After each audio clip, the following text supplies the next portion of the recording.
Hello students, in this video we will continue further with is matter around us pure.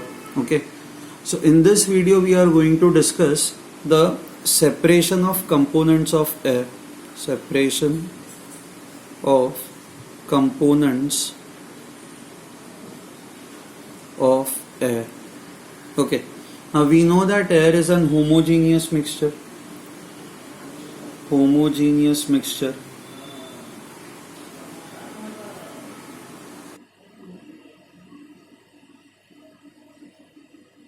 Mixture.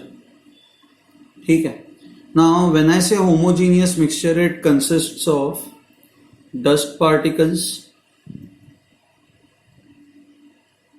Okay. Dust particles के अलावा water vapour होता है. अच्छा, फिर obviously कुछ और गैसेस होते हैं जैसे CO2, आर्गन, और H2S होगा, थोड़ा सल्फर डाइऑक्साइड होगा, एंड फिर दो मेजर कंपोनेंट्स आते हैं, that is oxygen and nitrogen. Okay, now इनको सेपरेट करना है. व्हेन आई से separation of components of air, इसका मतलब इन सारे कंपोनेंट्स को हमें सेपरेट करना है. ना जब इन सारे कंपोनेंट्स को आपको सेपरेट करना होता है तो इसका एक तरीका होता है, there is a process. Okay, वो प्रोसेस को हमें समझना होगा. सो स्टेप 1 में ये जो आपका नॉर्मल एयर है, this air is washed, okay, with stream of water. जैसे ही आप इसको स्ट्रीम ऑफ वाटर से वॉश करोगे, जो डस्ट पार्टिकल्स है, dust particles will get separated. So first process का काम होता है टू सेपरेट डस्ट पार्टिकल्स.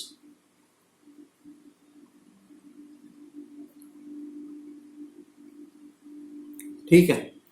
ना जैसे ही आपके ये डस्ट पार्टिकल्स सेपरेट हो जाएंगे, now what you will have is you will have air which will have these things. Okay, now step 2 में क्या होता है कि now this clean air, ये जो आपके पास clean air है, it is compressed to a very high temperature, compressed to a high pressure. Okay, now क्या होता है कि जब आप गैस को, किसी भी गैस को बहुत हाई प्रेशर पे कंप्रेस करते हो, आप you compress it to a very high pressure, उसका जो टेम्परेचर होता है, उसका टेम्परेचर इंक्रीज होता है. So this heats up the air. ये जो है heats up the air. Okay, now ये जो हॉट एयर है, so now what you get is hot and compressed air.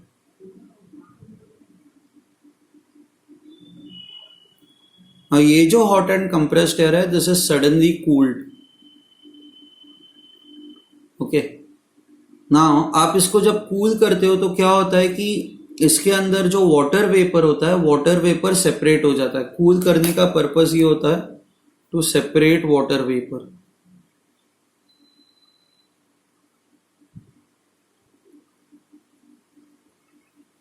to separate all the water vapor. And when I say cool, मतलब बहुत ही low temperature तक आप इसको cool करते हो.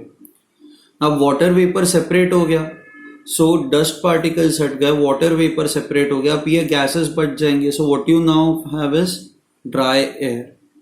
ओके, सो हम लोगों के पास जो एयर थी which had all these things, पहले आपने वॉश किया so that you get an air which is free of dust particles. उसके बाद इस एयर को हम लोग कंप्रेस करते हैं. You compress it to a high pressure. When you compress it to a high pressure, this air heats up. So जो भी residual water molecules liquid state में थे, वो सारे के सारे वाटर मॉलिक्यूल्स वेपर स्टेट में चले जाते हैं. एंड जैसे ही आप वेपर स्टेट में ये सारे वाटर मॉलिक्यूल्स चले जाते हैं, सारे रेसिड्यूअल वाटर मॉलिक्यूल्स भी जो चले जाते हैं, आप फिर इसको suddenly hot and compressed air को कूल करते हो, सो दैट वाटर वेपर के जो मॉलिक्यूल्स होते हैं दे liquefy. Okay, and now what you get is a dry air. Now once you have dry air, अब dry air में से CO2, argon, H2S, SO2, आपको इनको सेपरेट करना है. सो नेक्स्ट स्टेप में क्या होता है कि ये जो dry air होता है, this dry air is passed through caustic solution. Now caustic solution जो होता है, this is basic in nature. And mostly ये जो गैसेस होते हैं H2S, SO2 and CO2, these are acidic in nature.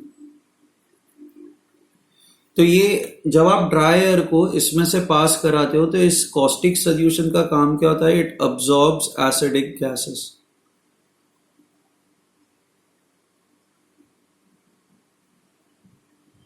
Okay, now when it absorbs acidic gases, okay, so अब जो आपके पास एयर बचेगा, this air will have three things, oxygen, nitrogen and argon. Okay, now अब इस air को, ये जो आपका कंप्रेस्ड एयर था, this was compressed till this point, okay, ये आपका कंप्रेस्ड एयर था, okay, it is suddenly expanded.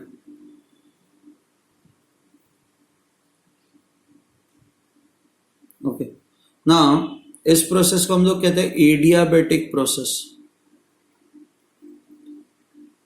Now expansion के लिए आपको एक्सपांड करना है, मतलब आपको मॉलिक्यूल्स को दूर लेके जाना है, एंड मॉलिक्यूल्स को दूर करने के लिए आपको एनर्जी चाहिए। अब क्वेश्चन इज कि एयर वो एनर्जी कहां से निकालता है? तो एयर खुद की ही एनर्जी यूज करता है टू एक्सपांड। एयर जब खुद की ही एनर्जी यूज करता है तो एयर की अब एनर्जी रिड्यूस हो जाएगी। एयर की एनर्जी रिड्यूस हो जाएगी तो एयर कूल हो जाएगा। So now what you will get is a cool air which is in liquid state. So you will get liquefied air. Okay. Now ये जो liquefied air है, इस liquefied air में अब तीन चीजें होती है, आर्गन, नाइट्रोजन एंड ऑक्सीजन। अब इन तीनों को आपको सेपरेट करना है। अब तीनों के मेल्टिंग पॉइंट्स में डिफरेंस है। So now you have, this is nothing but mixture of liquids. And how do you separate mixture of liquids which have got different melting points? आप distillation करते हो। अब इनके melting points में जो आप difference होता है that is less than 25 degree Celsius. So आप क्या करते हो यहाँ पे? What you do is you do fractional distillation of this.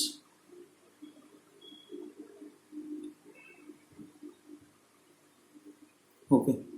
Now when you do fractional distillation, nitrogen जिसका melting point, boiling point कम होता है, नाइट्रोजन पहले वेपराइज हो जाता है and oxygen remains as it is. So on fractional distillation I can write nitrogen is vaporised because its boiling point is less, okay, and oxygen remains in the liquid state.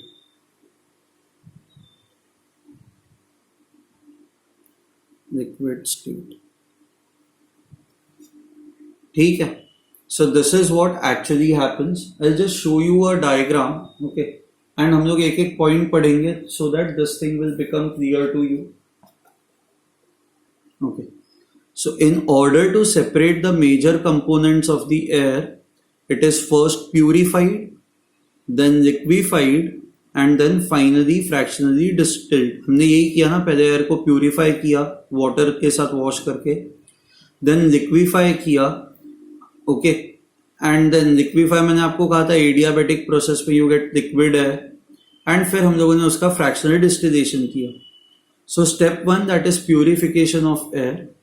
सो यहाँ से ये जो air है, ये air if you see over here, ये filter है। Filter क्या करता है, ये काफी सारे जो बड़े बड़े पार्टिकल्स है उनको रोक देता है। सो यहाँ से एयर अंदर जाता है। Okay, just look at this ताकि आपको ये समझ में आ जाएगा। सो स्टेप वन में clean air is compressed to a high pressure. Okay, so air generally contains carbon dioxide, hydrogen sulfide, sulfur dioxide gas as impurities. In addition to it, there are dust particles also. Okay, so first of all, air is washed by passing it through water, where the dust particles are removed. Okay, so हमने यही लिखा कि air is washed with a stream of water so as to separate dust particles. The washed air is passed through dilute caustic soda solution where the gases like carbon dioxide, sulfur dioxide and hydrogen sulfide are removed. So you can see that कि आप caustic solution से भी पास कराते हो। Caustic solution से पास क्यों कराते हो? ताकि कॉस्टिक सोल्यूशन जो ये it absorbs acidic gases. Okay, the purified air however contains moisture. The moist air is pass through pipes maintained at a temperature below -20 degrees Celsius, where water vapor present in it freezes and hence air becomes dry. So हम लोग ये भी करते हैं ना, one of the steps में we separate water vapors. Okay, हम लोग air को cool करते हैं. The air leaving the cooling pipes is free from all sorts of impurities. अब उसके बाद आता है liquefaction of air. The cool air free from all impurities is compressed to a pressure of 200 times more than the atmospheric pressure. The compression raises the temperature of the air. देखो हमने ये कहा था, ये जो clean air होती है it is compressed to a high pressure. आप high pressure पे compress करते हो, when you compress it to a high pressure, it heats up. यही दिखा है देखो यहाँ पे. The compression raises the temperature of the air. The hot compressed air is then passed through a cooling tank in which cold water enters from one end and warm water leaves from the other end. Okay, so जैसे यहाँ पे ये जो आपका compressed air है, आप इस compressed air को ऐसे पास कराते हो, यहाँ से freezing cold water इस पाइप से पास होता है, तो जैसे ये hot air cold water के कांटेक्ट में आएगा, इन पाइप्स के कांटेक्ट में आएगा, hot air का जो है वो टेम्परेचर कम हो जाएगा. So ये hot air which was compressed now it passes out as cold air. ये जो hot air थी now it goes out as cold air. So if you see, the compressed and the cooled air is passed through a spiral pipe placed in the vacuum flask. The end of the spiral pipe is provided with a fine jet. So if you see over here, so ये जो cold compressed air है, ये यहाँ पे spiral pipe होता है. Okay, यहाँ पे टेम्परेचर और ठंडा हो जाता है तो carbon dioxide comes out as dry ice. Okay, and इसके एंड पे एक नोजल होता है. यू कैन सी दैट यहाँ पे ये छोटा सा ओपनिंग है, that is a nozzle. Okay, when the compressed air suddenly escapes from the jet, its pressure suddenly falls. Thus its molecules move wide apart. When the molecules move wide apart, they need energy. This energy is taken by the molecules from themselves and hence the temperature drops. देखो हमने ये लिखा हुआ है कि on sudden expansion ये adiabatic process होता है. इसके वजह से क्या होता है कि एयर खुद की एनर्जी यूज कर देता है एक्सपांड होने में, तो air cools, it becomes liquefied. So you can see that यहाँ से निकलने के बाद what you get is a liquid air. यहाँ पे लिक्विड एयर आपको मिलता है. ओके, ये स्टेप बहुत ही इंपॉर्टेंट है. ओके, इसी प्रोसेस को एडियाबेटिक प्रोसेस कहा जाता है जो मैंने दिखा था. The air so cooled is now at a pressure equal to that of atmosphere. So जो एयर है it is at a pressure equal to that of atmosphere. The cooled air rises up and in the process further cools the incoming compressed air in the spiral tube. The air is then sucked again by the compression pump and the cycle is repeated. Okay. With every cycle the temperature of the air drops till it liquefies. So basically क्या होता है कि ये process यहाँ से जो air निकलती है उसका टेम्परेचर कम हो रहा है. आप ना वापस इस एयर को इस साइकिल से पास कराते हो ताकि हर बार इस साइकिल से पास कराने के बाद क्या होता है कि after every cycle what happens is temperature drops. And once ये टेम्परेचर ड्रॉप्स हर साइकिल के बाद इवेंचुअली टेम्परेचर इनफ ड्रॉप हो जाता है कि it gets converted into the liquid state. Okay, last step आती है अब फ्रैक्शनल डिस्टिलेशन की, जो हमने देखी थी यहाँ पे कि फाइनली ये जो कूल एयर है आप इसका फ्रैक्शनल डिस्टिलेशन करते हो. So the liquid air mainly consists of nitrogen and oxygen and is at a temperature of -200 degrees Celsius. The boiling point of nitrogen is -195. The boiling point of oxygen is -183.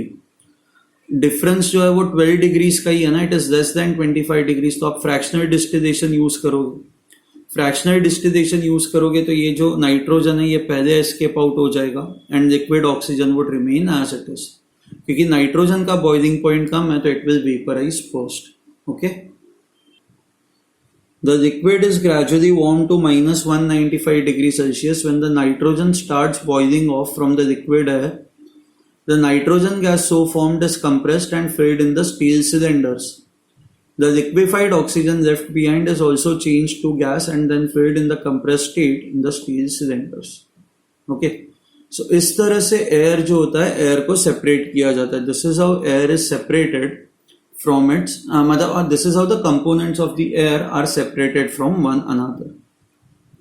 I hope this is clear to you. Okay.